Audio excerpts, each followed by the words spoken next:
Just relaxing as much as you can with every breath. Just feeling a sense of calm. From 1992, there was a very strong correlation with awakening psychically and with my healing work to having these experiences. Elizabeth Robinson is a spiritual healer and therapist who says she's been having extraterrestrial experiences since childhood, but is only now starting to accept them. I mean, when they started with me, I thought, my God, this is bizarre. You know, this is crazy. This is in the realm of science fiction. But I know now I've had to work through that and struggle with it, and I've denied it like hell for 5 years. And I can't deny it anymore. Elizabeth says she started seeing creatures like these around her home in Perth in 1992. There were 3 beings standing there. They had large shaped heads, bigger at the top to the chin at the bottom, large almond-shaped eyes, small bodies, legs and arms, and sort of grey in appearance. But they looked at me with a sense of intent and intelligence. Part of the reason why they're involved here on Earth is to help us awaken, but there seems to be some sort of reciprocal type of arrangement whereby you know, they're coming to Earth and they're creating a new race of beings, or creating some sort of hybrid race of beings. I used to think, okay, I'm dreaming, until I used to be able to get up, go to the bathroom, make a cup of tea, come back, sit down, they'd still be waiting for me. And I think, oh.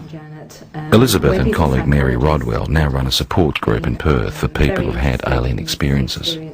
And this is what I mean, my business is emotional trauma. That's why I'm here. And I won't deal with fantasy. I can't deal with fantasy. So it's about emotional trauma. These people are stressed quite desperately with fear and anxiety about a lot of things that they only have a vague idea often about, but often is because they've remembered being taken.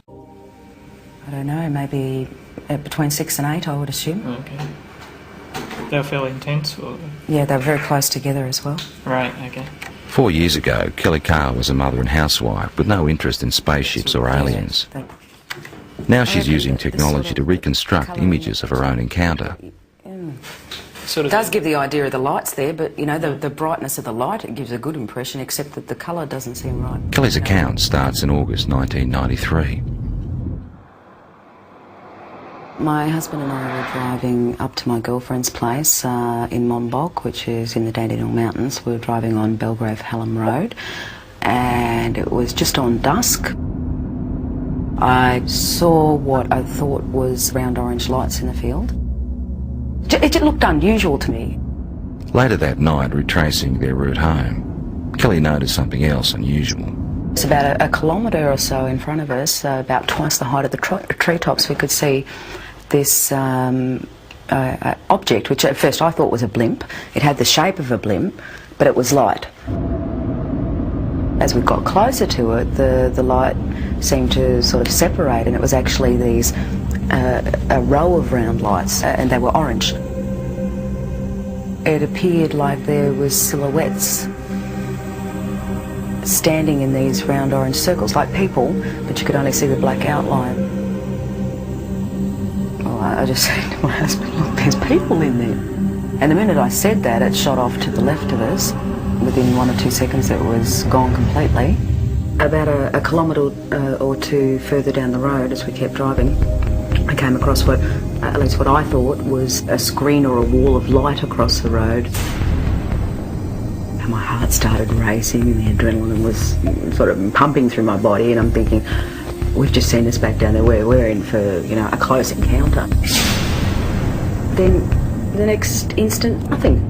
And since I've accepted it, I think I've really started to see it's not really bad. There's a lot of good in what they're actually doing.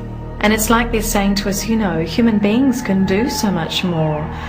We have these wonderful capacities to heal and to heal each other and to understand ourselves so much more. And we're not yet.